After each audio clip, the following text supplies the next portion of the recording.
Hello, friends, and welcome back to r/ProRevenge. In the first story, we'll tell you how doing a stupid job given to you by your boss can really get on his nerves. But before we begin, don't forget to subscribe to our channel if you're new here and turn on notifications so you don't miss a new video every single day. Here we go.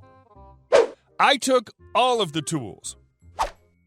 This is an older story. I just remember it again. I was working as a cleaner / just do stuff person on a construction site, and the boss man, Bob, didn't like me. Because I was a young woman in a man's world. He was an old, bitter man. His life was so boring that he came 2 to 4 hours early to the site almost every morning, even when he had the day off.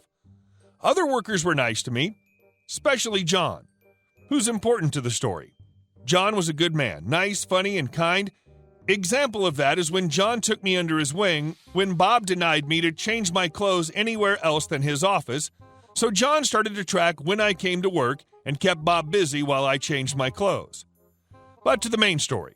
This happened when the building was close to finished.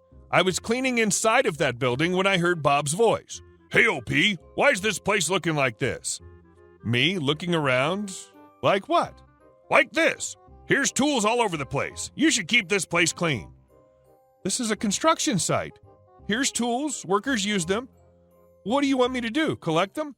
"Yes. I need you to collect all the tools that are not in use right now." You want me to collect all tools that are not in use right now? Like take them outside to the storage so people need to walk there to get them again? "What's your problem? Do what I say. Collect all of them and don't do anything else before that." Then Bob walked off. Just walked off. First I was mad, but then I thought, why not? So I started to collect all of them. You let go of your hammer to use a circular saw? I took your hammer and walked to the outside. I even found a wheelbarrow that I used to take even more tools in one trip. I took all the tools to storage. I kept different subcontractors' tools for different piles, so no tools were lost or mixed. At one point, John stopped me, very puzzled. "What are you doing? We use these tools." Me. "I know, I'm sorry this makes things hard for you, but Bob told me to collect all of the tools that are not in use right now, so I do." "Why would he make you do that?" "I don't know." I'll go talk to him. Soon John comes back. "You didn't lie. Bob just told me to let you do your job." Well, then I do my job. I took more tools to storage. After an hour or two, other workers started to say things like, "I use this," or "This is mine." And of course, I didn't take those tools again. I had to explain my surprising enthusiasm to steal people's tools lots of times, but all the workers were nice, so they just took more cardboard or listboard pits and made more signs. Soon, Bob started to note the signs of workers, and he wanted answers. Bob, "What are all these signs?" Me, "Workers put them up." "Yeah, but why?" Before I have time to answer, John intervened. "You told OP to collect all the tools. She did such a good job we didn't keep up, so we put signs to mark tools that we used." "Why didn't you stop her?" "You told me not to." Me, "And because of that, I've been gathering tools. I've not done anything else." Bob, "Why not?" Me, "Because the tools are constantly coming back inside and no one uses them." I got yelled at, but it was totally worth it. And our next story. Call me obscene names and park in the fire lane? Okay. This was years ago when I was a supervisor at a grocery store. And as you know, people love to park in the fire lane for who knows what reason. I guess entitlement or lazy. For our store, this posed a few problems. One, it was getting in the way of us bringing in carts from outside, and two is that we had a drive-thru for our pharmacy, and people were getting in the way of that too. I even had a car park in the drive-thru, but that's a different, less satisfying story. There are signs saying this is a fire lane and don't park there. Okay, time for the story. One day I was checking our cart situation when a car pulls into our fire lane and gets very close to our doors. This is bad because I don't want our cart guys accidentally hitting this car when they bring the carts in, and you know, the whole illegal part. I see him get out and come in through the door I'm standing by. I ask him, "Please don't park your car there, it's the fire lane." His response was to stare at me and just continue walking. Okay, fine. I gave you a chance. I informed my coworker working the service counter to call the police and inform them someone had parked in a fire lane. I informed the manager as well and have told him the authorities have already been called. It takes 10 minutes for the police to show up. The officer pulls up behind the car, and my cart person comes and grabs me to tell me the police have shown up. As I'm walking out the door, guess who shows up? That's right, the driver. And he sees the police car right behind his and the officer less than 10 feet away that I was walking out to talk to. So what's his response now that this is happening? His response, Effity AB. I'm not happy about, but I say nothing. Believe me, I wanted to say something. I head back in and inform the manager what just transpired. When in comes the officer, he'd like to speak to me alone. I really had no idea what was wrong or if I was in trouble. Did I do something wrong by wasting his time or some other thing? Well, it turns out that the officer heard his comment and was planning on giving him a disorderly conduct ticket for his language. I want to say also for him parking in the fire lane, but I fail to see how that relates to traffic. He asks me if this is okay. I ponder this for a moment because I don't want to head to court if I have to testify or some such thing. But then the words he said pop back into my head and I agree to give him the ticket. Here's the kicker.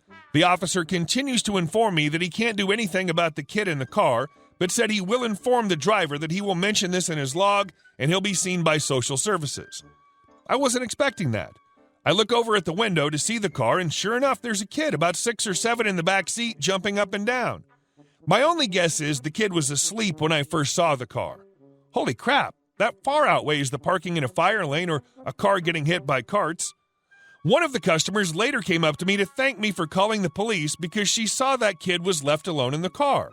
I told her I didn't know, but I would have called if I'd seen that as well. Pets too. The officer leaves, and I go back to work and relieve my service counter worker to go on break. Less than 5 minutes later, the driver walks in and walks by the service counter and gives me the death stare. All I could think was, I just wanted you to park your car in a normal spot. And our last story.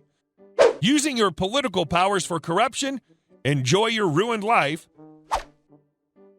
This happened when I was like 12 years old, and this all technically happened with my dad, so I don't play any role in this. Cast: a-hole, corrupt secretary, the villain. Dad, bad A dad, the hero. R, other residents. BW, bachelorette. This story began when we moved into the new society when I was 12. All was good for me. New school, house being renovated, new friends. Before we moved to new society, we needed the approval of the society committee, which was only the CS, his secretary, and a few other residents. There was no chairman. We introduced ourselves and were approved. Turns out CS would be our neighbor, so he asked us whether we needed someone to renovate our flat. My father, not suspecting anything, pitying him and thinking as he's the neighbor, let's get it done by CS. My dad thought that CS was into real estate and renovations business or something. He was dead wrong. Everything was fine-ish. The workers were renovating, workers were unprofessional AF, didn't know what they were doing, almost applied the wrong color to the wall with texture until we stopped that dumb butt. 10% of the wall must still be visible with a darker shade than the rest of the wall. Even after trying to get it fixed, it still triggers my dad, even though we don't live there anymore. The real problem began after the work was complete when CS asked for $10,000 more than the agreed amount for the extra paint they had to purchase to compensate for 10% of the paint tub they used. The entire tub must have been about $2,000 to fix the F-up they did. It was not a small amount. This sparked a dispute between my father and CS, and my father ended up paying that idiot, not disclosing the details to not make it obvious if the person is reading, for safety and legal reasons, to make him STFU and leave.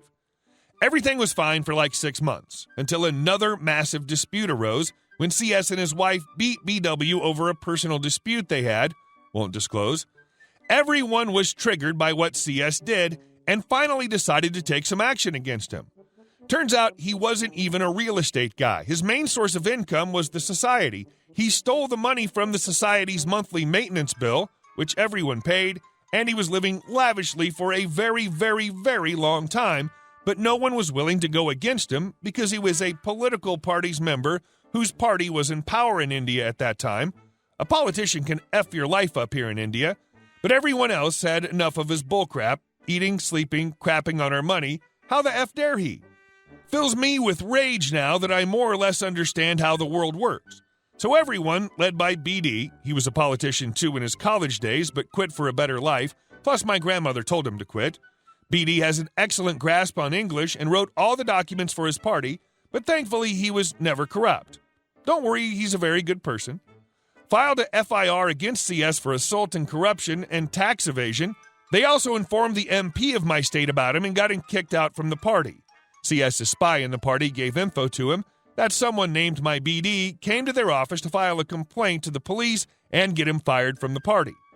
It was a very tense time in my society at that time. Parents prohibited their kids from going down to play for their safety, especially my parents. I frowned at that time and whined as well, but now I understand. My parents accompanied me at all times when I absolutely had to go down, school, bus, etc. Even the teachers at school were instructed by my parents to keep an eye on me. At the end, CS was removed from the political post and also from the secretary position, and BD was made the chairman. He was jobless, not like he had a job anyway, and was having a hard time living. He had a lot of kids, won't specify the number. We moved from the society in the following 4 to 5 months because BD feared for me and my mom's safety. CS was at home all the time, and my dad was not, and we were neighbors. My dad asked the R's sometimes to see what CS is up to. They said that he keeps to himself at his house, but he somehow purchased a new car. He's a shady MF. Hey guys, thank you all for watching the video. I'll see you in the next one.